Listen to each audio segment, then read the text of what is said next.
प्यारे बच्चों, आप सभी का स्वागत है इस कविता में जिसका नाम है फादर टू सन। बेसिकली हम इसका सेंट्रल आइडिया पढ़ेंगे, लेकिन मैं आपको थोड़ा इस पोएम के बारे में समझा देता हूँ। यहाँ पर दो पिक्चर्स दिखाई दे रही हैं। पहली पिक्चर में एक पिता अपने बच्चे को कुछ समझाने की कोशिश कर रहा है, कुछ बताने की कोशिश कर रहा है, लेकिन पिता की बात को बच्चा सुनना ही नहीं चाहता है, उसने मुंह मोड़ रखा है। जबकि दूसरी वाली पिक्चर में आपको दिखाई दे रहा होगा कि यहाँ पर वो बच्चा जो है वो अपने पिता से दूसरी तरफ मुंह किए हुए खड़ा है। तो इन दो तस्वीरों से ही हमें पूरी कविता की कहानी पता लग रही है कि इसमें बेटा और बाप आपस में बिल्कुल उनकी बनती नहीं है, आपस में वार्तालाप नहीं होता है, कम्युनिकेशन गैप है, एज गैप तो है ही। एज गैप मतलब बाप ज़्यादा उम्र का है, बच्चा तो अभी छोटा ही है। तो इस वजह से भी इन दोनों में आपस में कॉन्फ्लिक्ट है, थोड़ा संघर्ष है। तो अब हम चलते हैं सेंट्रल आइडिया की ओर। तो central idea of the poem का नाम तो आप जानते ही हैं, फादर टू सन है। एलिजाबेथ जेनिंग्स ने लिखा है। एलिजाबेथ जेनिंग्स ने, इनका नाम आप याद कर लें और पोएम का भी नाम याद कर लें, क्योंकि जब सेंट्रल आइडिया हम लिखते हैं तो शुरुआती जो लाइन होती है, जैसे इसमें लिखा हुआ है the poem father to son by Elizabeth Jennings, इतना तो लिखना ही है। इससे अच्छे नंबर आते हैं सेंट्रल आइडिया में। अगर आपने पोएम और उसके पोइट का नाम लिखा है तो सो फार सो गुड रहता है हमेशा। सोज अ फादर सैडनेस, इसमें दिखाता है कि किस तरीके से एक पिता दुखी है, उसके दुख को दर्शाती है कविता। He feels far from his grown son, feels वह महसूस करता है, फार मीन्स होता है दूर, वो ये महसूस करता है वो अपने ग्रोन अप बेटे से दूर हो गया है। ग्रोन मीन्स बड़े, बड़े हो रहे हैं, सन मीन्स बेटे से, तो वो अपने बड़े हो रहे बेटे से, मतलब जिसकी उम्र बढ़ रही है, उससे ऐसा उसको लगता है, उसको ऐसा एहसास होता है कि वो उससे दूर हो रहा है। और क्योंकि बेटा उससे बात ही नहीं करता है, उसके दोस्त हैं तो अधिकतर वो घर से बाहर ही रहता होगा। और एक पिता, एक मज़दूर पिता हो सकता है, या कोई ऑफिस में काम करने वाला पिता जो मॉर्निंग में अर्ली चला जाता है, इवनिंग में शाम को लेट आता होगा शायद। तो ये है। और फिर इसमें बताता है कि they live in the same house, एक ही घर में रहते हैं दोनों। फिर क्या है but they act like strangers, strangers होते हैं अजनबी। अजनबी मतलब जो एक दूसरे को जानते नहीं हैं। तो जैसे आज की बात करें, आज के टाइम में, सोशल मीडिया के टाइम में मोबाइल फ़ोन ने ज़्यादा कम्युनिकेशन गैप कर दिया है। कम्युनिकेशन गैप मीन्स टू से बात नहीं होती आपस में लोगों की ज़्यादा, चाहे वो बेटा हो, पत्नी हो, बेटी हो, माता पिता हों, भाई भाई हों, आपस में ज़्यादा लोग बात नहीं करते हैं। वो सोशल मीडिया को खोलेंगे, उसमें शॉर्ट वीडियो देखना शुरू कर देते हैं, वहीं से आनंद लेना शुरू करते हैं। तो ये भी एक कारण है आज के टाइम में। ये कविता पूरी तरीके से फिट बैठती है। तो वो ऐसा लगता है जैसे अजनबियों की तरह काम करते हैं। घर में हैं, पानी चाहिए तो पानी अपने उठा के पी लिया, और अगर पानी मांगा भी तो उसको सुनी कर देते हैं मोस्टली। फिर वो कहता है आगे, कवित्री कहती हैं साइलेंस फिल्स देयर होम, उनके घर में साइलेंस रहती है। अब यहाँ पर ये दिखाता है कि इसमें बेटा और पिता ही है, क्योंकि अगर कोई तीसरा होता तो कविता में ज़रूर जिक्र किया गया होता।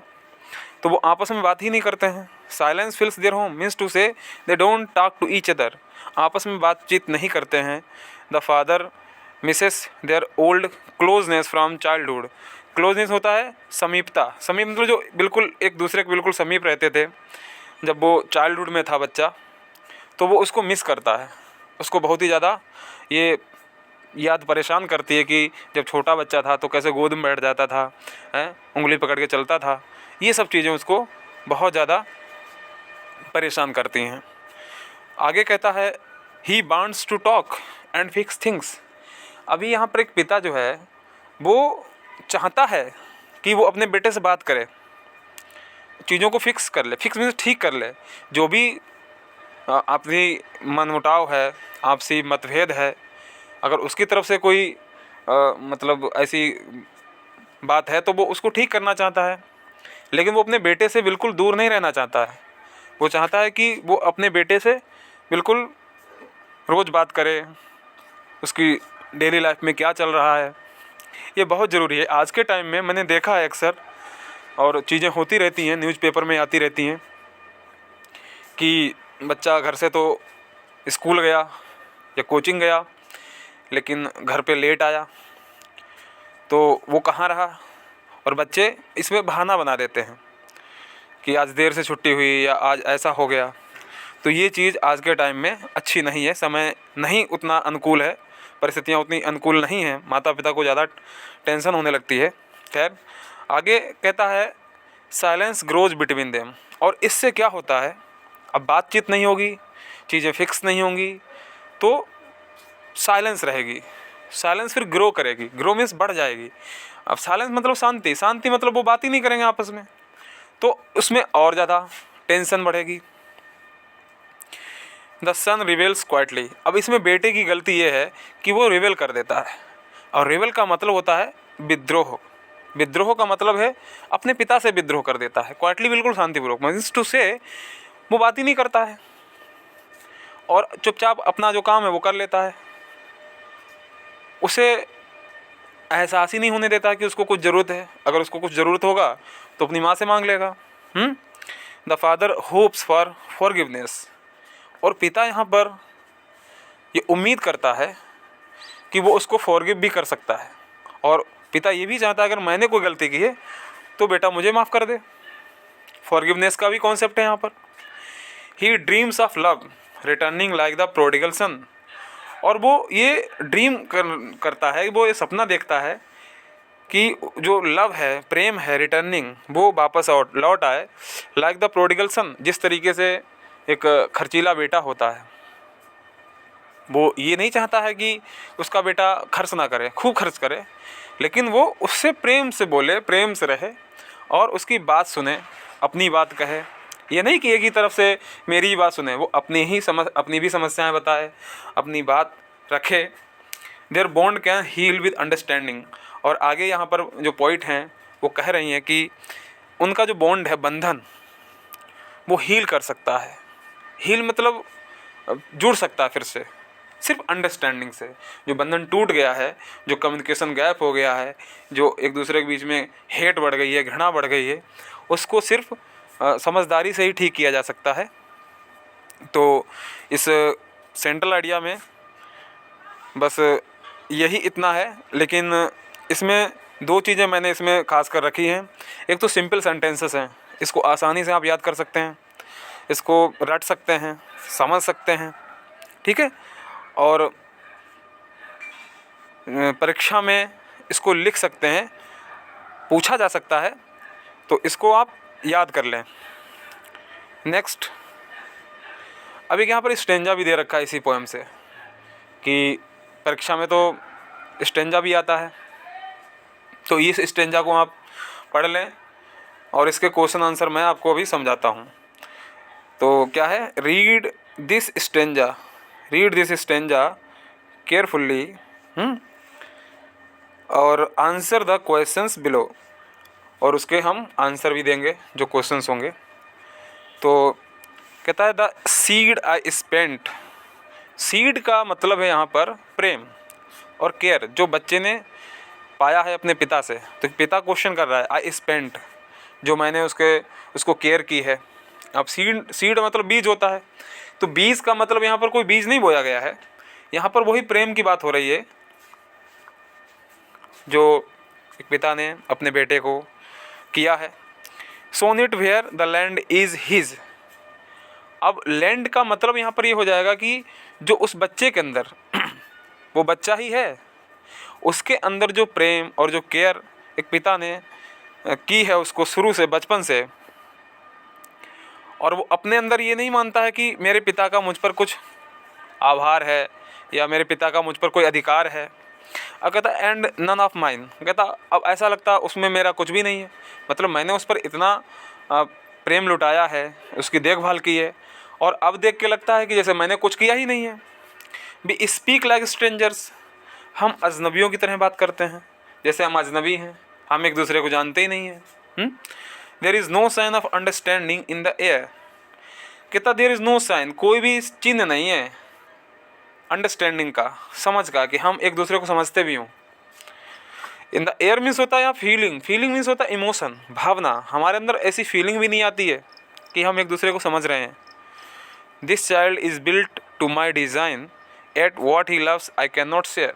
एक पिता कहता है ये बच्चा जो है मेरी ही डिज़ाइन का है, मेरे ही नाक नक्श का है, मेरे ही आकार प्रकार का है, लेकिन फिर भी ये जो पसंद करता है ना, इट फिर भी ही वॉट ही लव्स, ये जो भी पसंद करता है आई कैन नॉट शेयर, मैं इसको बता नहीं पाता हूँ, मैं इसमें हिस्सेदारी नहीं ले पाता हूँ। मीन्स टू से जो उसको पसंद है वो मुझको पसंद नहीं है, जो वह करता है मैं वो नहीं कर पाता हूँ। हाँ, तो यहाँ पर एक पिता जो है वो बच्चे की जो ग्रोन अप एज हो रही है उससे जो परिवर्तन हो रहे हैं उसको समझ नहीं पा रहा है, और एक बेटा भी अपने बाप को नहीं समझ पा रहा है अब, जब वो उसके इंटरेस्ट अलग अलग हो गए हैं। क्योंकि एक बच्चा बचपन में जो होता है तो वहाँ पर उसके इंटरेस्ट अलग होते हैं, उसको खिलौने चाहिए होते हैं, उसको गोद में लोग उठा लेते हैं तो उसको वो अच्छा लगता है। लेकिन जैसे थोड़ा बड़ा होता है तो उसको फिर दूसरे टाइप के खिलौने पसंद आते हैं, उसको साइकिल नहीं चाहिए होती है। इंटरेस्ट बढ़ते चले जाते हैं एज के अकॉर्डिंग। थोड़ा बड़ा होगा फिर उसको मीन्स टू से अच्छे कपड़े पहनने हैं, जब तक उसको समझ नहीं होती है। जैसे कि हमने पिछली पोएम आपको पढ़ाई थी जिसका नाम था चाइल्डहुड, वहाँ पर बच्चा क्या था, चाइल्डहुड कब चला गया उसको पता नहीं होता है। लेकिन यहाँ पर दूसरी चीज़ है, यहाँ पर बच्चा और उसके पिता के बीच के कॉन्फ्लिक्ट की बात हो रही है कि जब बचपन ख़त्म हो गया तब बच्चे के अंदर ये परिवर्तन आया जो इस पोएम में दिखाया गया है। वो अपने पिता को समझना नहीं चाहता है। और थोड़ा और बड़ा हुआ तो फिर उसको आज के टाइम में तो मोबाइल फ़ोन चाहिए, लैपटॉप चाहिए, बाइक चाहिए, और नए नए फ्रेंड्स बनाता है, पिज्ज़ा पार्टी करता है। तो चीज़ें जो हैं एज के अकॉर्डिंग चेंज होती रहती हैं। फिर कुछ समय बाद जो है उसको कैरियर की भी टेंशन लगेगी। तो ये सब एज के अकॉर्डिंग होता है। बहरहाल आगे हम इसके क्वेश्चन आंसर देख लेते हैं। Questions and answers from the above stanza. तो ये क्वेश्चन आंसर हैं, देखते हैं। पहला question, what is the seed. इसमें सीड का मीनिंग क्या है। तो आप इस सीड का मीनिंग अगर एग्ज़ाम में आता है ये स्टेंजा तो लिखेंगे the father's love and care for his son. यहाँ फादर का जो लव है और केयर है उसके बेटे के लिए, वही सीड का यहाँ मीनिंग है। Next, who owns the land. Land को कौन ओन कर रहा है। लैंड मीन्स होता है अपने आप को, मतलब एक बेटा कह रहा है कि मैं खुद का हूँ, इसमें आपका कोई हक नहीं है, मुझ पर कोई हक नहीं है आपका। आज के टाइम में अधिकतर बच्चे कह देते हैं। तो इस वाले क्वेश्चन का आंसर यही है, द सन ओन्स इट। बेटा है वो उसको ओन करता है। तीसरा क्वेश्चन कह रहा है, how do father and son speak. तो हम पीछे पढ़ चुके हैं, दे स्पीक लाइक स्ट्रेंजर्स। तो ये वाला जो है स्ट्रेंजर्स की बात मैं आपको बता चुका था। स्ट्रेंजर्स का मतलब होता है अजनबी, अननोन पर्सन। ठीक है। फोर्थ क्वेश्चन कह रहा है, is their understanding between them. क्या उन दोनों के बीच में कोई अंडरस्टैंडिंग है। तो इसका आंसर होगा no, there is no sign of it. इसका कोई भी चिन्ह तक नहीं है, अंडरस्टैंडिंग का यहाँ पर कोई चिन्ह भी नहीं है। अब क्वेश्चन नंबर 5 कह रहा है कि does the father share the son's loves.